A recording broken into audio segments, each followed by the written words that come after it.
So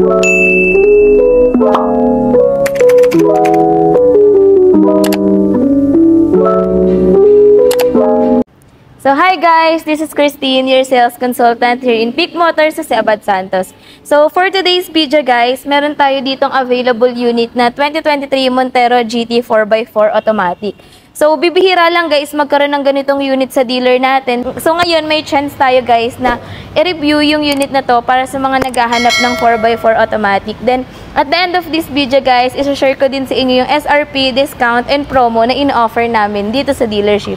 So ayun guys, samahan nyo ako i-review itong 2023 Montero GT 4x4 automatic.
So guys, bali simulan muna natin dito sa kanyang front view.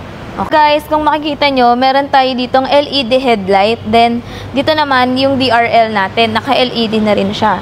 Tapos, yung fog lights natin guys is LED na rin. Then, as you can see guys, manonotice nyo na GT 4x4 siya since meron siyang headlight washer. So, ayan yung difference niya from Black Series. Yung Black Series in other variants kasi, wala siyang headlight washer. So, kung makikita nyo guys, itong Mitsubishi naman natin na logo is laminated siya. Bali, dito nakalagay yung mga sensor natin for FCM. Kung makikita nyo guys, dito sa unit natin na 4x4, meron tayong mga sensors. Bali, 4 yan. 1, 2, 3, and 4. Yan. Tapos, ito naman yung camera natin, guys, para din sa ating 360 camera or yung tinatawag nilang bird's eye view.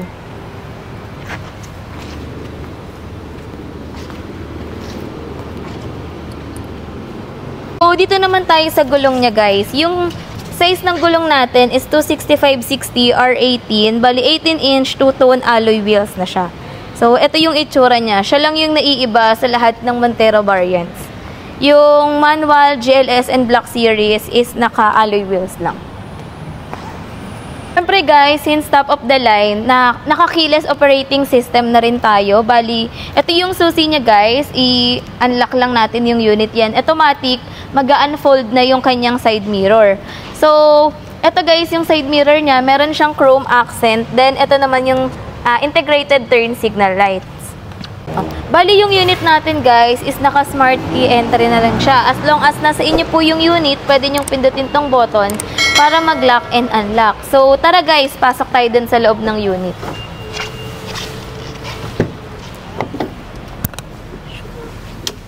So guys, itong 2023 Montero GT 4x4 automatic natin. Bali yung seats niya ay naka all powered. 8-way power adjust siya. So yan, yan guys, kung makikita nyo. And forward, yan. Ito. Yan. Ito yung height adjustment din naman. So, ayan guys. Bali, driver and passenger side, naka-motorized seat na po siya. Bali guys, yung 4x4 automatic natin, meron siyang 7 airbags located sa driver, passenger side and din sa curtains meron siya. Also sa knee guys, included rin pala. Naka-push start button na rin po pala tayo. Then, dito sa baba guys, meron pala tayong mga sensors. So, sa FCM, then ito naman yung sa parking sonar, and yung Mitsubishi Active Stability Control. Then, dito naman guys, yung control natin para sa mga side mirror. So, yan guys, pwede nyo yung pindutin. So, start na muna natin guys yung unit.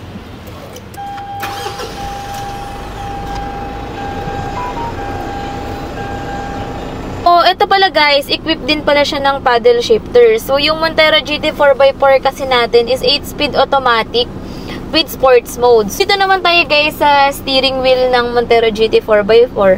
Meron tayo ditong controls para malipat natin yung mga menu dun sa meter cluster natin. Yan, back natin. Then ito, para din naman sa multimedia system. Then dito guys, kung makikita nyo, yung cruise control niya, adaptive cruise control siya guys. So, then itong button naman na to guys, is para din sa 360 camera. So, pwede nyo siyang i-click. Makikita nyo dyan yung mga sides. Yan. Tapos ito guys, para naman sa hands-free function natin. So, just in case may tumatawag sa inyo, no need nyo nang i-open yung phone nyo or kuhanin yung phone nyo. With these buttons guys, pwede nyo nang sagutin yung tawag. Guys, kung mapapansin nyo, iba rin yung rear view mirror natin. Bali, meron siyang auto-dimming. Kapag, for example guys, masyadong maliwanag yung ilaw nung nasa likuran nyo, magdidim siya or magtitilt siya. So, ayun naman yung advantage ng 4x4 automatic. Action. So guys, punta naman tayo sa head unit ng Montero GT 4x4 automatic. So, same lang din siya guys with GLS and Black Series. Bali, naka 8-inch touchscreen monitor na siya with Android Auto and Apple CarPlay. So, tulad before guys, magsasaksak lang tayo ng data cable. Pwede nyo nang ma-access yung mga applications na supported ng ating head unit. So guys, punta naman tayo dito sa kanyang air conditioning system. Kung mapapansin nyo guys, dalawa yung kanyang knob. Bali, naka dual zone auto climate control kasi tong unit natin with Nano EX. So, para saan ba guys yung Nano EX? Bali, ini-eliminate niya guys yung mga bad ions or bad bacteria inside the cabin. So, malaking advantage rin to guys para mapatay niya yung mga bad bacteria na galing sa labas. So guys, ito pala yung control natin para dun sa second row. Yung aircon nga pala natin guys is sobrang lamig na niya kasi ang ano na natin dito is Calsonic, which is yung ginagamit rin ng Nissan guys. So ayun. Tapos guys, dito makikita nyo, meron tayong HDMI port, then dalawang USB port. Then, so guys, since 4x4 nga yung unit natin, meron tayo ditong rear differential lock. So, pwede mong i-on or i-off using this button.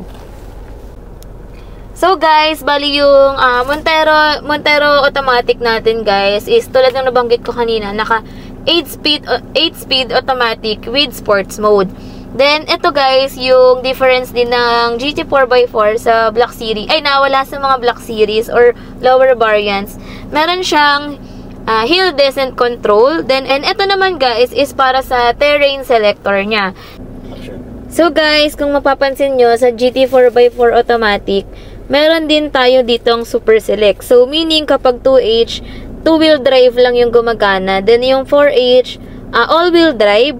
Yung 4HLC naman guys, pwede natin gamitin yan sa mga rough terrain. Then, sa 4LLC, sa mga rocky roads, sand. Then, dito guys, kung makapapansin nyo rin, naka-electronic parking brake na rin tayo with brake auto hold.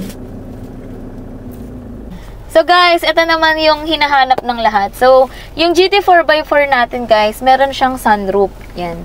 Konti lang yung difference nito guys sa Black Series kasi 2.3 lang to. Then yung Black Series natin is nasa 2 million lang. So, ayan guys, meron siyang sunroof. Yan, close na natin guys. Guys, bali, naalala ko pala, dito pala sa dashboard niya guys, meron tayong controls para sa tailgate. So, medyo weird lang siya tignan guys kasi nasa gitna siya ng nasa pagitan siya ng aircon and multimedia system natin. So, ito yung natin guys, control natin para din sa tailgate. So, kapag hinold mo yan guys, mag-open yung ating tailgate. So, ayan. Nakita nyo ba guys? Then, ilalak ko ulit guys. Yan. So, just in case guys, pupunta kayo sa mall, pwede nyo nang i-open dito yung tailgate natin. So guys, dito naman tayo sa loob ng ating Montero GT 4x4. So, pasok tayo guys. Kung makita nyo guys, parehas lang din kay Montero Black Series. Meron tayong 150 watts na power outlet. Yan. Then, ito, pwede rin tayong magsaksak ng mga USB. Mas maganda sana guys kung meron na rin siyang Type-C, no? So, dito naman guys, makikita natin yung rear aircon control switch niya. Ayan, meron siyang para ilakasan or hinaan yung hangin. Then, ito yung switch ng ating dome light. Dito nga pala, meron siyang cup holders, pero di lang natin mabababa kasi naka-plastic pa yung unit. So, yun guys, punta naman tayo sa likod. So guys, dito naman tayo sa rear view ng ating 2023 Montero GT 4x4 automatic. So kung makikita nyo guys, meron na tayo ditong integrated na spoiler with third brake light. Then naka fin type antenna na rin siya. With regards naman sa kanyang tail lights guys, is naka LED na rin tayo. Then yung kinagandahan din itong GT 4x4 natin is meron na tayong LED rear fog lamps.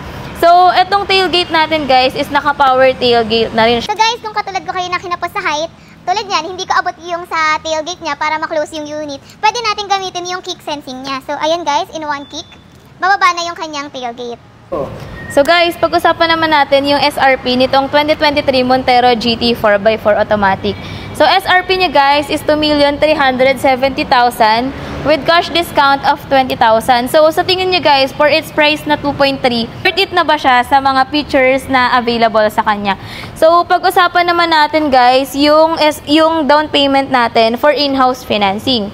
So, yung offer natin for this unit guys is 417,000 all-in down payment with monthly amortization of 48,086. So, yun guys, if you have any questions or concerns, please comment down below or pwede nyo po akong tawagan sa mga contact numbers ko na indicated below. Then guys, if may question din po pala kayo regarding sa auto loan, comment lang din kayo sa comment section guys, then sagutin natin sa mga susunod na videos. So guys, bali nandito na tayo ulit ngayon sa showroom namin. So kung makikita nyo, medyo madilim yung video natin. Kasi time check guys, 7:20 PM na.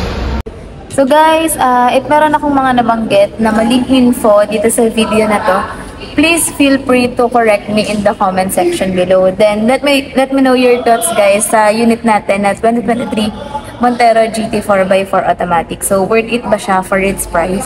So guys, if meron kayong mga request na video, comment lang kayo dyan. Bali may nagre-request kasi sa atin ng Strada, pero as of now kasi wala pa kaming available na unit dito sa dealer. Kaya hindi pa tayo makagawa ng video. Then, once in a blue moon lang kasi guys magkaroon ng GT 4x4 automatic dito. So, tinignan natin yung opportunity para mag-video siya. So, if meron kayong mga questions guys regarding auto loan or paano mag-process ng auto loan, feel free to message me in my contact numbers below or dito guys sa personal Facebook account ko. So, ayun lang guys. Thank you so much for watching. See you on my next video. Bye!